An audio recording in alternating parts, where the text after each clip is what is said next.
Let's talk education. Let's talk about education now. What we're seeing as far as how much was spent on education over the last 9 months in 2022, $1.3 billion. This is according to data from the Central Bank of Nigeria, January through September of 2022. So what can be done as far as the outlay is concerned? Can we get some of that money saved by improving education investments here in Nigeria? And what can the private sector do about that? Who better to talk to us about this than Mr. Obinna Ukachukwu, who is the Divisional Head, Business Growth, Transaction Banking at Sterling Bank. You're very welcome. Good morning to you, sir. Thank you very much. Good morning. Thanks for joining us. So, billions spent in education, with the amount of money going overseas. How do we turn that around?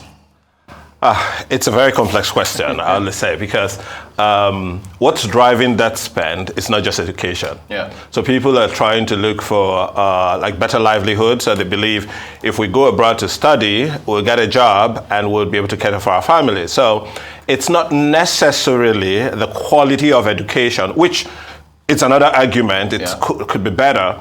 But it's the promise that life gives them in that particular country. So if they could get a good life after studying in Nigeria, then there are chances that we would retain some of those monies back in Nigeria.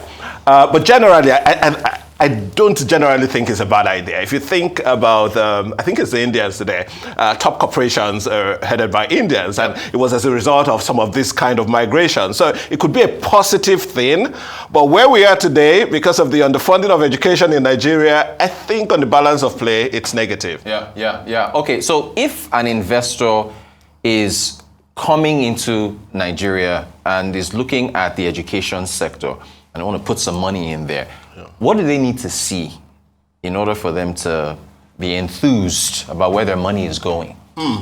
Interesting. Now, if an investor, you call it an investor, is putting his money somewhere, he wants to ensure he can get his money back. So he'll likely want to put his money in the space within education where the money can come back. And how can your money come back in education? Now, if the people you're training within a specific infrastructure, a system, can produce more than the amount you use in training them, then you get a return. So the investor is going to be looking at the space with an idea to say, hey, are these people going to earn a living? Are they going to have a job? Are they going to be productive? Because no matter how much I put in the sector, if it doesn't yield in direct productivity as a result of skill people have acquired, then the money will go to waste. It's just as simple as that. Gotcha. And you see, I was referring to foreign investors, and I want to ask you about what about local investment or indigenous investment? Because between the federal government, private sector where you play, and even the many billionaires that we have in the country, is that enough to revitalize? Can we get enough? Can we source enough funds, enough naira from there to boost the sector of education? You're asking a local man. I believe Nigeria can solve most of its problems when it comes to capital by itself. Now, just take the relationship between, I think it was about 1.3 billion that went out to school fees. That, if you go by today's currency, is over maybe 800 billion naira. Now, if you check the 2023 budget, the combination of both the amount spent on infrastructure or budgeted for infrastructure and for recurrent expenditure is not up to that amount.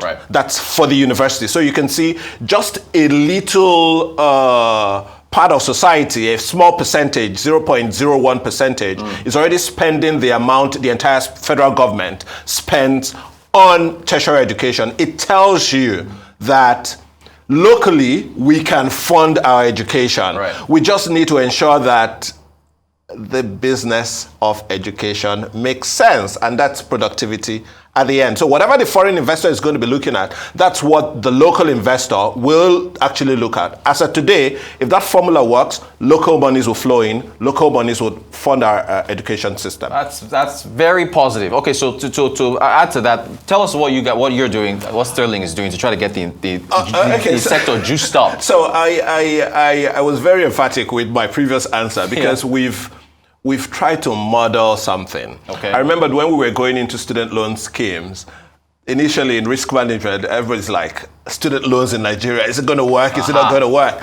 And I'm like, hey, if you fund students in disciplines where they would earn a living after they've graduated, then they'll pay you back. It's going to be a very good portfolio. And we've created a very good portfolio of software engineering. But very interesting, that the software engineering course we started to pilot with, it just lasts for about 1 year. And it cost over about 3 million.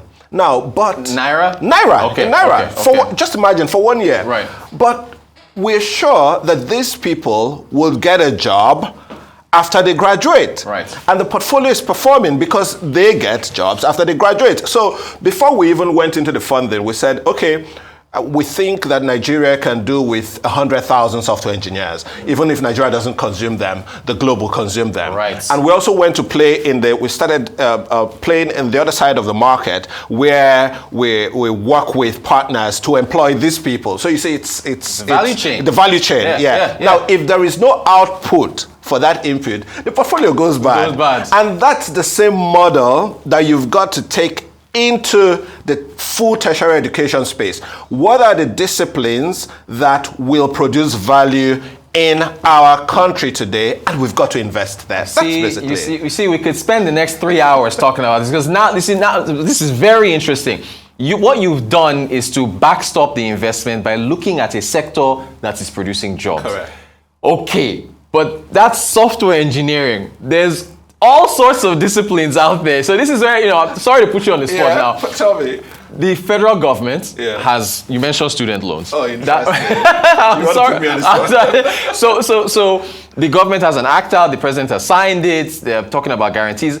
So using your model, because what the government is doing, they're looking at, it's any discipline. And of course, correct. I think there's a threshold for income and so on and so forth. But so at a national level, are you going to look at only software engineering and ignore, I don't want to mention any other disciplines so that nobody says I'm disrespecting other disciplines, but is that how it's going to work if you look at it, scaling it at a national level?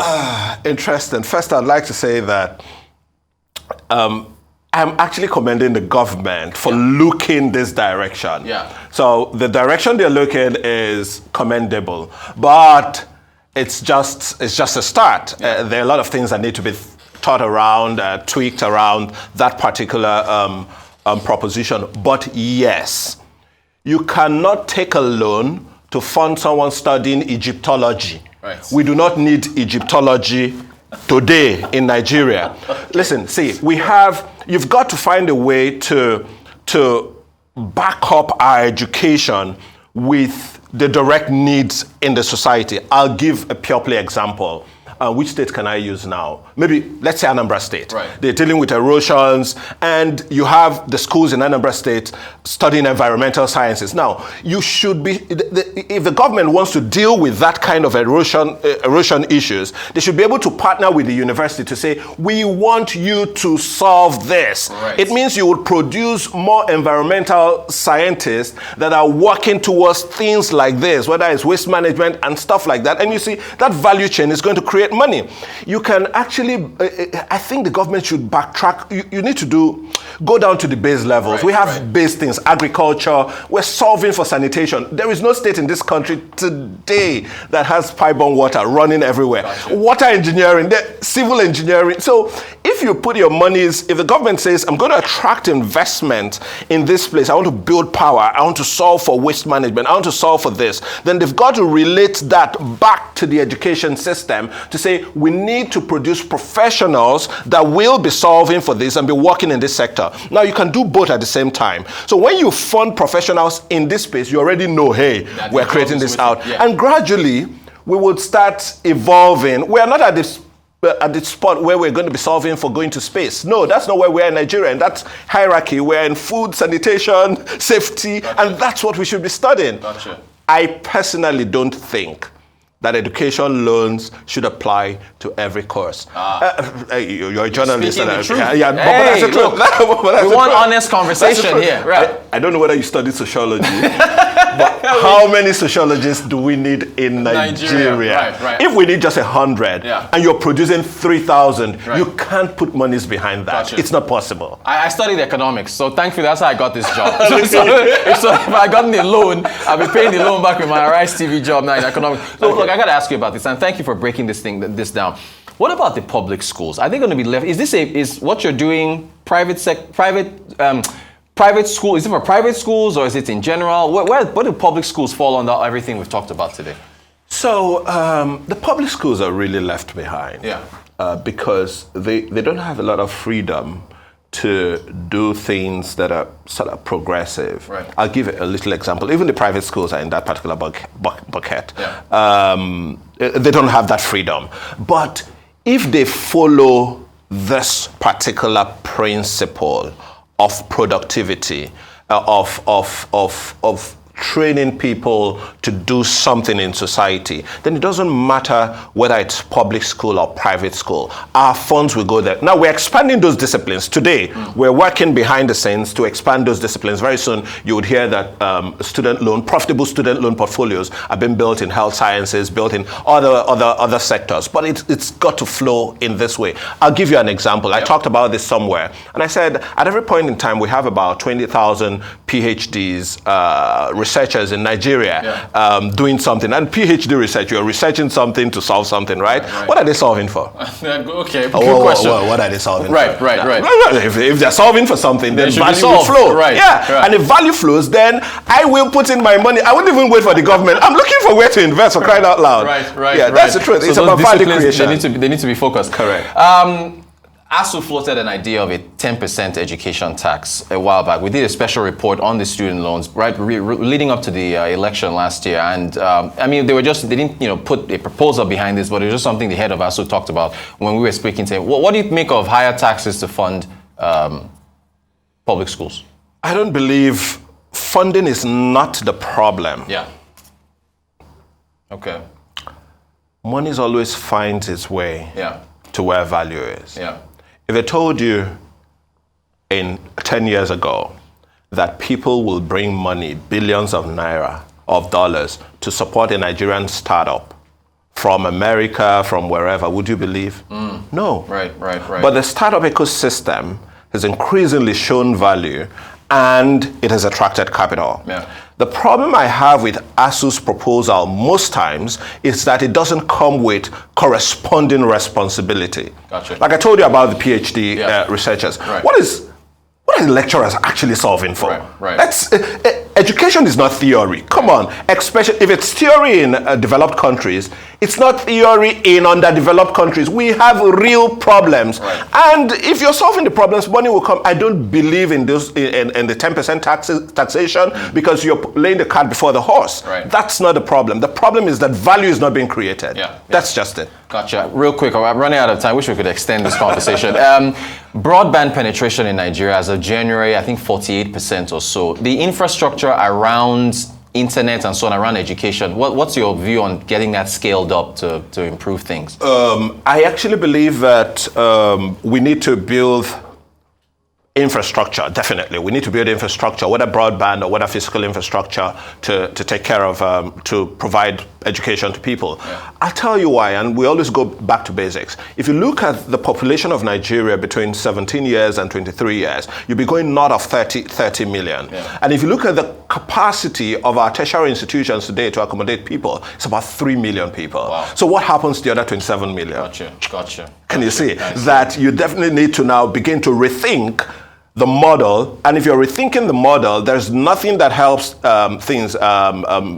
ideas scale as much as technology, and there is no way you can really build technology without that particular internet infrastructure or other infrastructure. So money needs to go into infrastructure development. Yeah. Whether it's internet, whether it's schools, whether it's whatever it is, money needs to go in. Private capital can go in so long as the private capital will see value. Fantastic conversation. Look, Obinna Ukachukwu, Divisional Head, Business Growth, Transnational Banking, Sterling Bank. The private sectors, they're the leaders. Thank you so much for joining us. Very great conversation on education. Thank you. I wish we have this again. I know, we have to do that. Yeah.